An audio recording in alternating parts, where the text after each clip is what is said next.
నమస్కారం.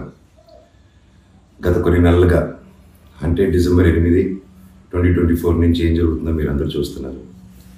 మీ అందరికీ my apologies, నన్ను క్షమించండి.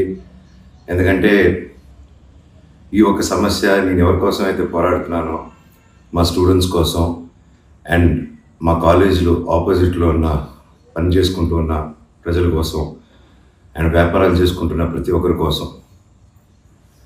అండ్ నేను ఫస్ట్ నుంచి దాని మీద మాట్లాడుతుంటే అది తప్ప డైవర్షన్ చేస్తూ నా మీద అటాక్లు చేస్తూ నా కుటుంబ సభ్యులను లాగుతూ నన్ను ఒక మనిషిని ఎన్ని విధాలుగా ఇబ్బంది పెట్టాలో అన్ని విధాలుగా ఇబ్బంది పెట్టేస్తున్నారు. అండ్ భయపడతారు అనుకుంటున్నారేమో, అది జరగని పని, ఈ జన్మకి జరగదు. అది నేను తప్పు చేయలేదు. నా మీద, నా భార్య మీద దాదాపు 32 కేసుల వరకు వేశారు. 32 కేసులు ఢిల్లీ నుంచి వాళ్ళ మనుషులతో, తిరుపతి నుంచి, హైదరాబాద్ నుంచి, ఎన్ని కోర్టులు ఉంటే అన్ని కోర్టుల నుంచి, ఎన్ని కలెక్టర్ ఆఫీసులు ఉంటే అన్ని కలెక్టర్ ఆఫీసుల నుంచి, అండ్ అన్ని బోగస్ కేసులే.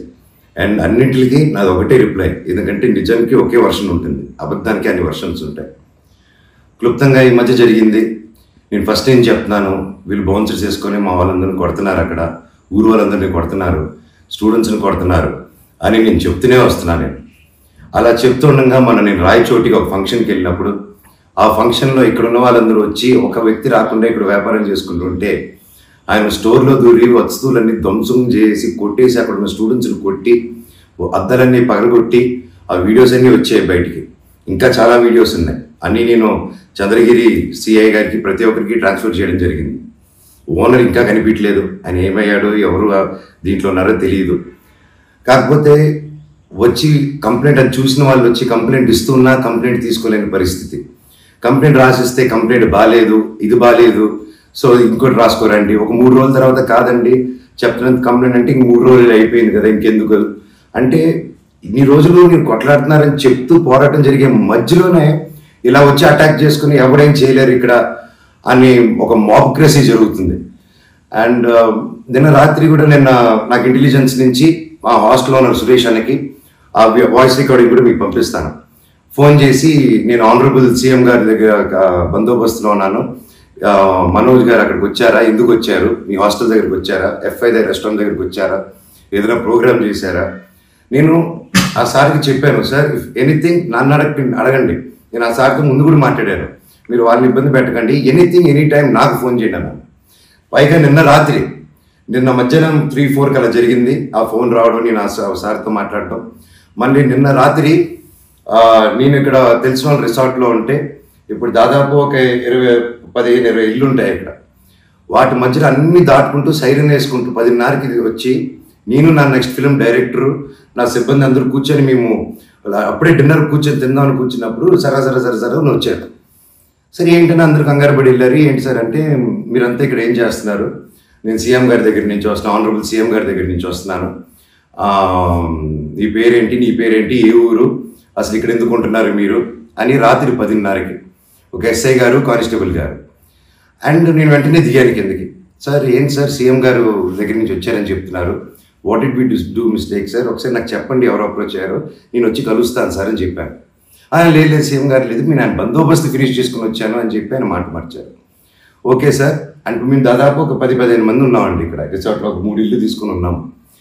అండ్ అందరూ చూస్తున్నారు, అంటే రికార్డింగ్స్ అన్నీ చేస్తున్నాం మేము జరిగిందంతా.